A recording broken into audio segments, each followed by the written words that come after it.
उन गाड़ियों का आप लोअर वेरिएंट लो और आपको बाहर जाने के लिए हाईवेज के लिए गाड़ी चाहिए। तो स्पेस कितना है गाड़ी में, सस्पेंशन कितना अच्छा काम कर रहा है, लेकिन जो उसका एवरेज है पेट्रोल ऑटोमेटिक का वो तो 5-6 होगा। आगे दाम नहीं मिलेगा, वो बेस मॉडल के ही दाम में बिकेगी। तो हेलो दोस्तों, क्या आजकल आपने कार्स की जो प्राइस हो गई है उसकी रेंज देखी है? मैं एग्जांपल देता हूँ आपको। क्रेटा जो है 13-13.5 लाख से स्टार्ट होती है और लगभग 22 लाख तक चली जाती है। ऐसी अगर आप 3XO का एग्जांपल ले लो, 9 लाख से स्टार्ट होती है और लगभग 16-17 लाख तक चली जाती है ऑन रोड। अब वो सेम ही गाड़ी जो है कम में भी आ रही है, ज़्यादा में भी आ रही है। मैंने जो वीडियो बनाई थी हाउ टू बाय कार्स, उसमें एक बहुत ही इंपॉर्टेंट सेक्शन था विच इज बजट डिसाइड करना।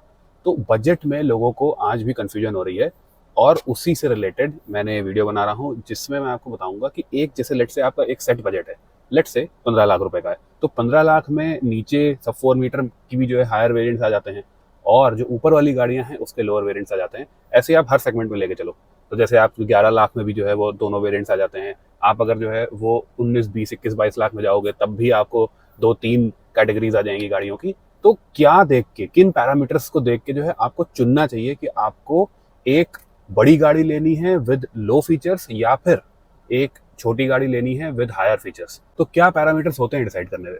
सबसे पहले इंडियन मार्केट के हिसाब से जो सबसे बिगेस्ट पैरामीटर्स होते हैं उनकी नज़र से मैं आपको बताऊंगा कि कौन सा चूज करनी चाहिए गाड़ी, और फिर वो पैरामीटर्स जो लोग उतना ध्यान नहीं देते हैं लेकिन मैं अपनी तरफ से जो है आपको बताऊंगा जो बहुत ही इंपॉर्टेंट पैरामीटर्स होते हैं। और जब मैं इन पैरामीटर्स को कनेक्ट करूंगा आपस में तो आपको समझ में आ जाएगा कि आपको किस तरीके की गाड़ी लेनी चाहिए। तो लेट्स स्टार्ट द वीडियो। मैं आपको होस्ट दोस्त सुयश, आप देख रहे हैं ड्राइव श्राइव। आज देखेंगे कि आपको एक सेट बजट में एक लोअर सेगमेंट की गाड़ी लेनी चाहिए या फिर जो एक हायर सेगमेंट की कम फीचर्स वाली गाड़ी लेनी चाहिए। तो हम लोग कितनी भी बात कर लें डायनेमिक्स की, शैसी की, इन सब चीज़ों की, लेकिन at the end of the day Indian market में सबसे इंपॉर्टेंट पैरामीटर्स क्या होते हैं आप बताइए? एक होती है रीसेल, दूसरा होता है आपका मेंटेनेंस और तीसरा होता है एवरेज। इवन एवरेज तो पहला होता है। तो अगर हम इन सबको देख के सबसे पहले स्टार्ट करते हैं एवरेज से, तो देखिए ये तो आपको चीज़ पता ही होती है कि जनरली ऐसा होता है कि जो लोअर सेगमेंट की गाड़ियां होती हैं उनका इंजन और उनका वेट कम होता है। यही चीज़ आपके जो है वो हायर सेगमेंट की गाड़ियों में ज़्यादा होता है। तो आप ये चीज़ खुद सोचो कि लेट्स से आपने 10-11 लाख रुपए के आसपास प्राइस देख रहे हो और आपको डिज़ायर का 1.2 मिल रहा है और ब्रेजा का 1.5 मिल रहा है, तो नेचुरली डिज़ायर बेटर ही एवरेज देगी। मैं सेम कंपनीज की बात कर रहा हूँ इसीलिए ताकि आसान हो जाए, ठीक है? और यही चीज़ हम सोचते हैं। अभी क्या हुआ, कुछ दिनों पहले मेरे वीडियो पे, इंस्टाग्राम वीडियो पे कमेंट आया कि 15 लाख एक्स शोरूम में मुझे तो बेस्ट गाड़ी लगती है थार का, I think MX3 pro automatic whatever जो भी। मैंने ये चीज सोची कि जिसने 15 लाख रुपए की थार ले तो ली, लेकिन जो उसका एवरेज है पेट्रोल ऑटोमेटिक का वो तो 5-6 होगा सिटी में। तो अब दिमाग में ये है कि मैंने गाड़ी सस्ती ले ली लेकिन एवरेज इतना कम है कि आपको निकालने में आपकी हालत खराब हो जाएगी गाड़ी, क्योंकि वो अपने सेगमेंट के हिसाब से खूब भारी है। एक तो रियर व्हील ड्राइव है और टर्बो पेट्रोल ऑटोमेटिक है, वो भी टॉर्क कन्वर्टर, तो एवरेज हर चीज में गिरता चला जा रहा है। तो ये चीज आपको बहुत बड़ी नोटिस करनी है।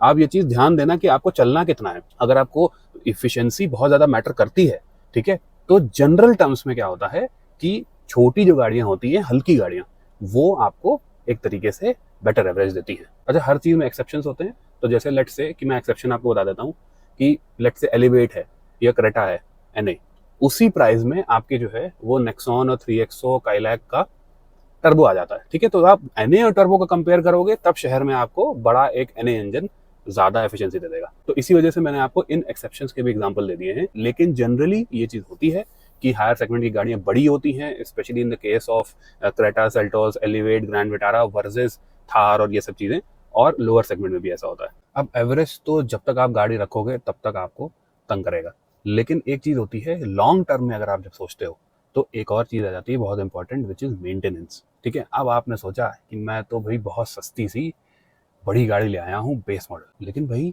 मेंटेन भी तो करना है। अब आप जो है लॉन्ग टर्म में देखो तो क्या आपको ऐसा लगता है कि अगर बेस वेरिएंट कोई स्कॉर्पियो एन या थार का होगा, उसका जो मेंटेनेंस प्राइस है, उसका जो स्टीयरिंग कॉलम है या फिर कोई सस्पेंशन वाला पार्ट हो गया, जो हो सकता है आगे चल के 8-9 साल में कभी जो है वो खराब होने की संभावना हो वारंटी के बाद, तो वो क्या सेम प्राइस होगा 3XO का? नहीं, बहुत ज्यादा होगा।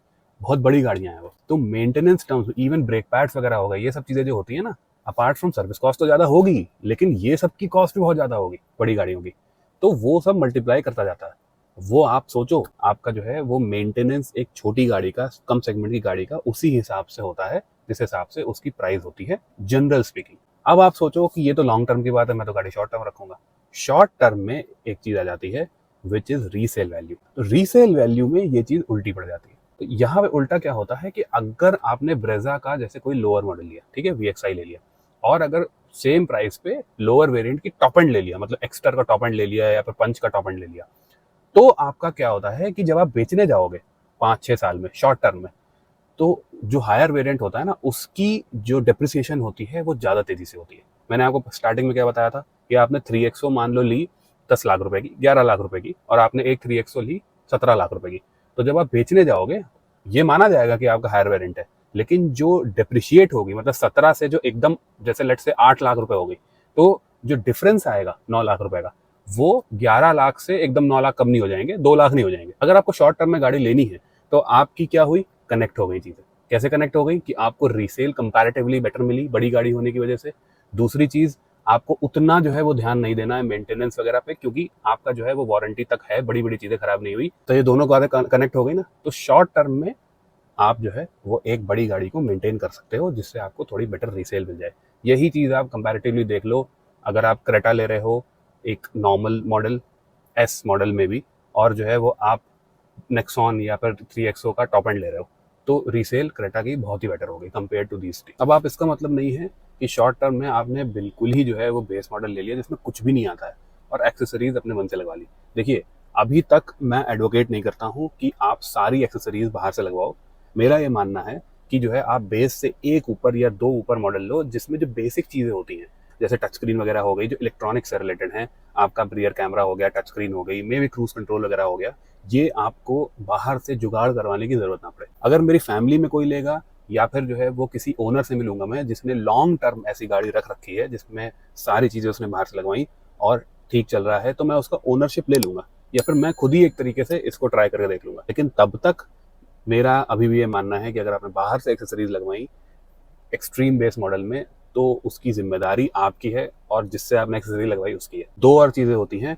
पहली चीज़ ये होती है कि अगर आपने बेस मॉडल लेके मे भी लाख रुपए तक की चीज़ लगवा ली तो ठीक है, लेकिन अगर आपने बहुत ही उसमें 2-2.5 लाख 3 लाख रुपए की चीज़ें लगवा ली, तो वो कितनी भी एक्सेसरीज हो उसका आपको आगे दाम नहीं मिलेगा, वो बेस मॉडल के ही दाम में बिकेगी। दूसरी चीज़ ये होती है कि अगर आपने इंश्योरेंस ले रखा है और कोई भी हादसा हो गया, तो वो इंश्योरेंस कंपनी आपको कभी भी गाड़ी के पैसे वापस नहीं करेगी अगर उसने नोटिस किया कि मैक्सिमम चीज़ें आपकी बेस मॉडल में बाहर से लगी हुई हैं। तो ये दोनों चीज़ों का ध्यान रखना, इसलिए बेस से एक या दो मॉडल आप ऊपर लो, उसकी रीसेल वगैरह ये सब चीज़ें और रिलायबिलिटी ज़्यादा अच्छी रहेगी। अब हम बात कर लेते हैं दूसरे इंपॉर्टेंट पैरामीटर्स की। तो एक पैरामीटर आ जाता है कि अगर आपकी मैक्सिमम रनिंग सिटी में है तो आप क्या लो। तो देखिए, मेरे हिसाब से आपको जो है सिटी में क्या चाहिए होता है, आपको शहर में ट्रैफिक में चलाने में ऐसी गाड़ी चाहिए होती है जो थोड़ी कॉम्पैक्ट हो, जो एवरेज अच्छा दे, या फिर अगर उसका जो है लॉन्ग टर्म में कोई भी चीज़ टूटती है, फिर कुछ भी ऐसा होता है शहर में जो होता रहता है, तो उसमें आपके पैसे कम लगे। वो चीज़ पूरी होती है एक आपकी छोटी गाड़ी से। ठीक है, एक और आपने चीज़ नोटिस करी होगी कि शहर में जब आप चलाते हो तो आप ज़्यादा जो इंटीरियर फीचर्स होते हैं, जैसे आप रेड लाइट पे खड़े हो तो आप गाड़ी को देख रहे हो, फीचर्स हैं उनको बहुत ज़्यादा यूज़ कर रहे हो। ठीक है, तो जो एक्स्ट्रा फीचर्स होते हैं, वेंटिलेटेड सीट्स हो गई, ये सब चीज़ें हो गई, वो शॉर्ट टर्म में आदमी शॉर्ट बर्स्ट में कहीं जाता है, शहर में चलाता है, तो वो कंपैरेटिवली बहुत ज़्यादा यूज़ करता है। पार्किंग की आपकी सुविधा जो है वो सही हो जाती है। ये सब चीज़ें होती हैं छोटी गाड़ी को लेकर। और इनफैक्ट अगर आपकी गाड़ी में कोई कुछ कर देता है तो आपको उतना दुख नहीं होता है जो एक बड़ी गाड़ी में होगा। थार ले ली, ठीक है, पेट्रोल ऑटोमेटिक, शहर में चलाने में आपको ये है कि भाई बहुत मज़ा ही आ गया, नॉर्मल लोअर मॉडल है, फिर एफिशिएंसी कम हो गई, है ना, 5-6 की एफिशिएंसी दे रही है, फिर आप क्या करोगे। तो इस वजह से जो है वो ये सब पैरामीटर्स ज़रूरी होते हैं। अब आप ऐसी गाड़ी देख रहे हैं जो मैक्सिमम हाईवेज पे चलती है। लेट्स से आपके पास एक छोटी जो है वो गाड़ी सिटी के लिए है ऑलरेडी, और आप एक हाईवे टूरिंग पर्पस गाड़ी ले रहे हो, या फिर लेट्स से कि जो है वो आप शहर में ऐसे नॉर्मल मेट्रो वगैरह से इन सब चीज़ों से चल लेते हो, बाइक से चल लेते हो, और आपको बाहर जाने के लिए हाईवेज के लिए गाड़ी चाहिए। तब हाँ, आप ये चीज़ ट्राई करो कि एक बड़ी गाड़ी का लोअर वेरिएंट ले लो।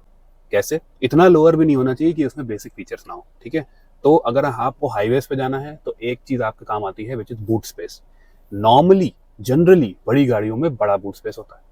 दूसरी चीज़ ये हो गई कि बड़ी गाड़ियां जो होती हैं वो जनरली जो है वो डायनामिकली ज़्यादा बेटर होती हैं। उनमें बड़े टायर्स होते हैं, उनमें बेटर जो है वो सस्पेंशन होता है जो आपके लोड घर वालों का ज़्यादा अच्छी तरीके से झेल ले। छोटी गाड़ियां जो है वो लोड बिठाने पे स्क्वाट हो जाती हैं। तो हाईवे मैनर्स जो होते हैं वो जनरली बड़ी गाड़ियों के बेटर होते हैं। एक और चीज़ आ गई, वो है सेफ्टी।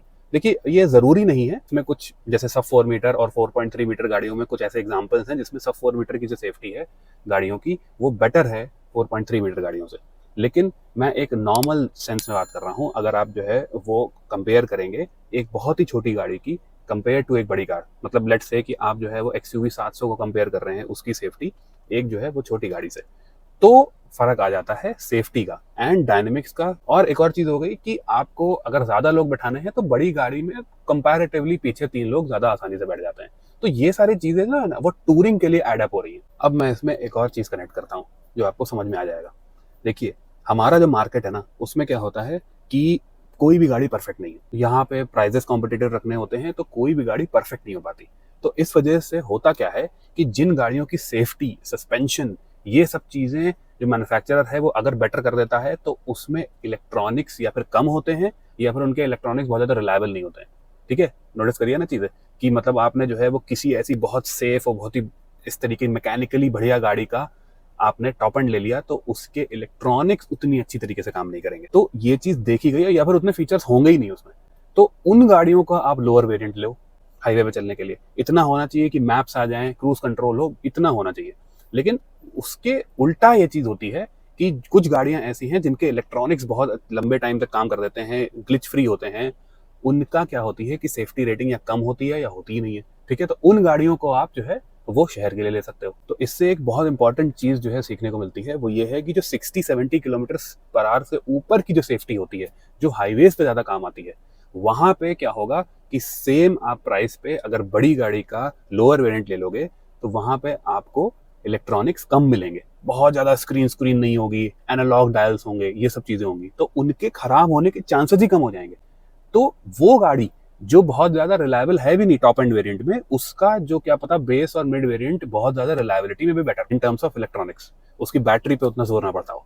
तो इस वजह से जो है जब आप लॉन्ग ड्राइव्स के लिए गाड़ी ले रहे हो तो आप बूट स्पेस देखो, आप उसके ब्रेक्स देखो, आप जो है वो ओवरऑल उसकी शैसी देखो कैसी है, कैसा स्टीयरिंग है, ये सब ज्यादा इंपॉर्टेंट चीजें हैं।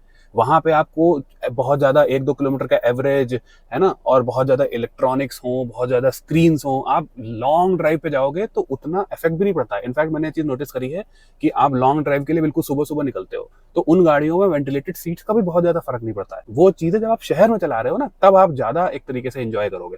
जब आप लॉन्ग ड्राइव पे जा रहे हो तो स्पेस कितना है गाड़ी में, सस्पेंशन कितना अच्छा काम कर रहा है, वो ज्यादा इंपॉर्टेंट होता है।